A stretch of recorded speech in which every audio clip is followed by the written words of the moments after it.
کیا کمی ہے ہماری زندگی میں؟ شاید توکل کی کمی ہے، قرآن پڑھنے کی کمی ہے، عبادات کی کمی ہے، حلال اور حرام کی پرواہ کرنے کی کمی ہے، نظروں کی حفاظت کرنے کی کمی ہے. ہماری زندگی میں کچھ کمی ہے جس کی وجہ سے ہم اللہ تعالیٰ کے اس اللہ تعالیٰ کے ناموں کی وجہ سے ہم we are not living to our فلسٹ.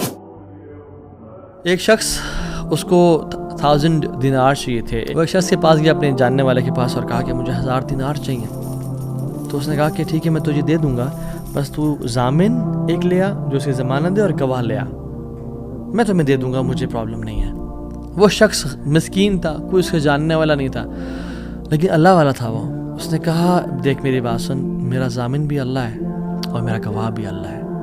میں اللہ کو گواہ بنا کے کہہ رہا ہوں کہ میں تمہیں واپس کروں گا. اس کو اس بندے کی تقوی پہ یقین آیا اور اس نے کہا کہ چلو میں دے دیتا ہوں، یہ اللہ کو گواہ بنا رہا ہے، اتنا بڑا جھوٹا تو نہیں ہوگا. اس نے دے دیا. اس نے کہا میں تجھے اللہ کے اس نام پہ تجھ پہ میں ٹرسٹ کرتا ہوں. یہ شخص پیسے لے کے اس نے کاروبار کرنا تھا، یہ چلا گیا. یہ جب کشتی پہ بیٹھا، سوار ہوا، دوسری طرف اترا، اپنا کام شام کیا، واپس آیا. جو دن اور جو مقرر وقت آیا ہوا تھا، جب وہ کشتی پہ آیا واپس، ایک سمندر کے پار یہ شخص تھا، تو جو لاسٹ کشتی تھی وہ نکل گئی.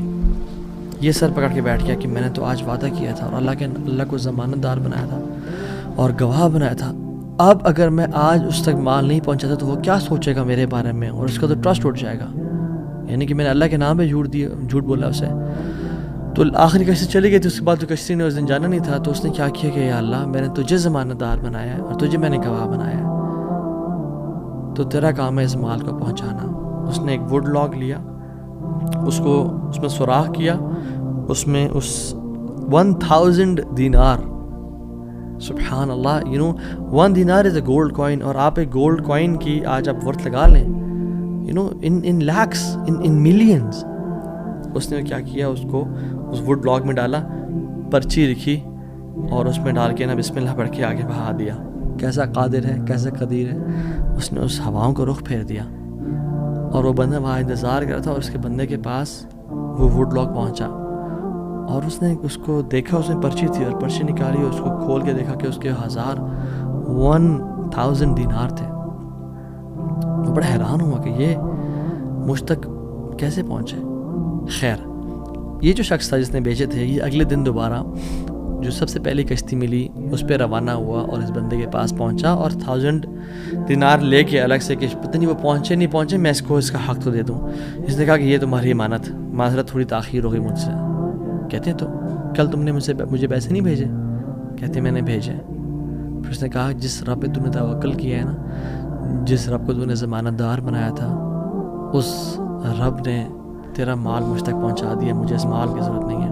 اللہ تعالیٰ کے نام جو مسلمان جانتا ہو کہ میرا رب میں یہ کوالٹیز ہیں، اور یہ تو صرف 3 ہیں اور ہزاروں ہیں اس کے علاوہ، وہ کیسے بات سے پریشان ہو سکتا ہے؟